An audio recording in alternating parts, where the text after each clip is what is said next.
Hello, welcome to another Godox lighting tutorial. My name is Tran. I'm a fashion and beauty photographer based in Australia. Today we're in a studio in Sydney to create some images using Godox Power Pack P2400 with flash head, H2400P, QT600 strobe, and a lantern softbox. I'll be making some images that are popular and contemporary in commercial fashion photography. So let's dive into it. The camera I'm using today is Sony Alpha 7R5 with 24-70 f2.8 lens. For the first setup, I'm using P2400 Power Pack with one single strobe H2400P for a powerful output to mimic the sunlight. It's quick, efficient, and easy to set up. I like how simple and user-friendly the interface is for the Power Pack.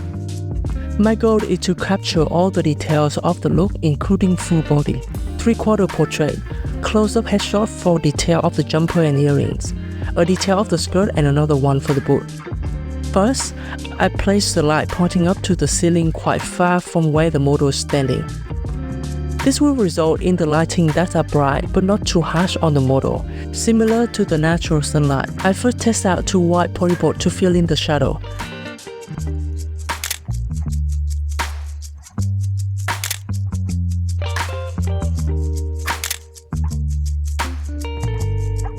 To get a deeper shadow, I use 2 black polyboard to the model's left to give the images more dimension.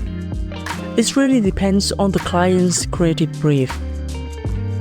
Usually this will be discussed before the shoot commences. The white floor of the studio helps bounce back the light to fill in the lower half of the body. It's important to direct the model to pose based on the creative brief. Communicate with the hair and makeup artist what they're looking for. Here, for example, they're looking for images with simple, clean, with natural poses and makeup, as well as wavy hair.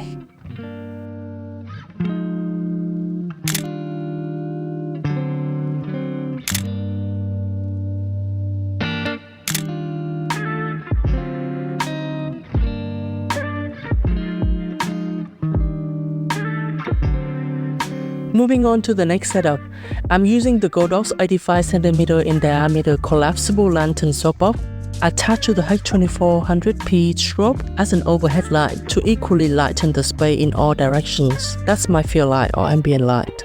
Next, I set up 2 corner by 4 polyboard with the white interiors facing the model. Then 2 QT600 Mark III strobe with the same power are played to fade the white corner to bounce the light back into the model evenly. Those are my main light sources. After I test the light and I'm happy with the result, I suggest different poses to bring out the best feature of the dress. For example, I asked her to spin around and swing the dress to show off the beautiful details of the dress, creating more interesting images.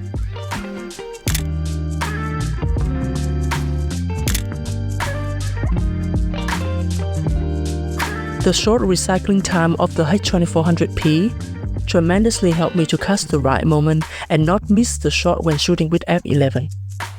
With the help of an assistant, I direct her to point the portable fan to the model's hair to create more movement and volume.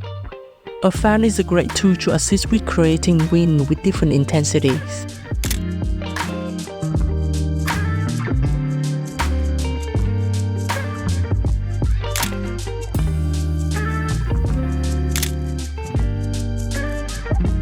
And for the last setup, I aim to create more moody images by using 2 light and board to cut and bounce light.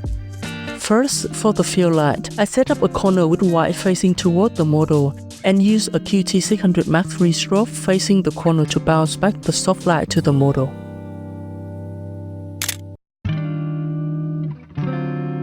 After that, to accentuate the shadow on the dress, I place a polyboard with black facing the model to cut the field lights so it only fills a part of the model's left while keeping the contrast on the dress.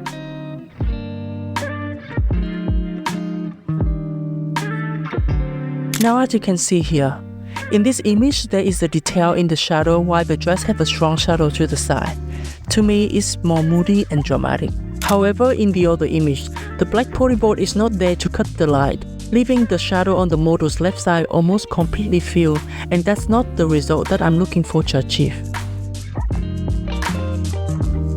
For the main light, to avoid missing the right movement shot, I use H2400p strobe and point it around 30 degrees down onto the white wall to the model's right to bounce the light back onto the model.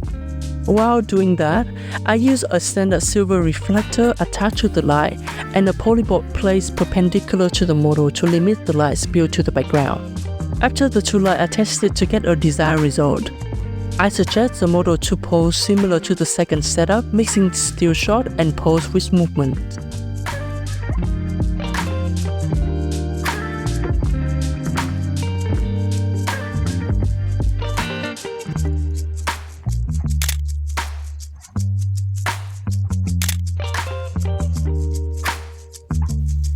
And that's a wrap for the shoot today. Thank you for watching. I hope you enjoyed the video. My name is Tran and I'll see you in the next tutorial.